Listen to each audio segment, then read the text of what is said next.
Ibarat sebuah gedung, sebuah negara harus memiliki fondasi yang berdiri kokoh di bawahnya. Tak terkecuali negara kita Indonesia dengan Pancasila. Pancasila sebagai dasar negara merupakan fondasi negara atau landasan dalam mengatur kehidupan bernegara, sebagaimana yang berbunyi pada pasal 2 nomor 12 tahun 2011 yang menyatakan tentang pembentukan peraturan perundang-undangan, yang menyatakan bahwa Pancasila adalah sumber hukum dari segala hukum. Fungsi Pancasila. Yang pertama, Pancasila sebagai pandangan hidup bangsa.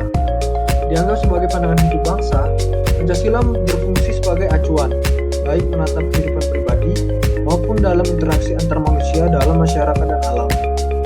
Yang kedua, Pancasila sebagai dasar negara Republik Indonesia. Sebagai dasar negara, Pancasila dapat mewujudkan cita-cita hukum dasar negara, hingga semangat bagi UUD 1945 dalam penyelenggaraan negara. 3. Pancasila sebagai ideologi bangsa dan negara Indonesia.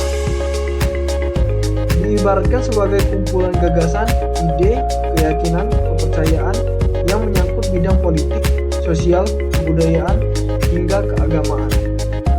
Kedudukan Pancasila sebagai dasar negara. Seperti yang tertera pada pembukaan UUD 1945 alinea keempat, maka disusunlah kemerdekaan kebangsaan Indonesia itu dalam suatu Undang-Undang Dasar Negara Indonesia yang terbentuk dalam suatu susunan negara Republik Indonesia yang berkedaulatan rakyat dengan berdasarkan kepada ketuhanan yang Maha Esa, kemanusiaan yang adil dan beradab, persatuan Indonesia, kerakyatan yang dipimpin oleh hikmat kebijaksanaan dalam permusyawaratan perwakilan, serta dengan mewujudkan suatu keadilan sosial bagi seluruh rakyat Indonesia. Kalimat tersebut secara hukum mengartikan Pancasila sebagai dasar negara.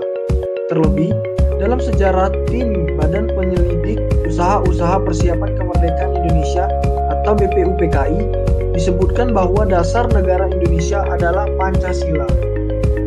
Kesimpulannya, Pancasila memiliki peranan yang sangat penting sebagai dasar negara Indonesia. Alangkah baiknya kita sebagai warga negara Indonesia selalu menjunjung tinggi nilai-nilai Pancasila. Sekian presentasi dari saya.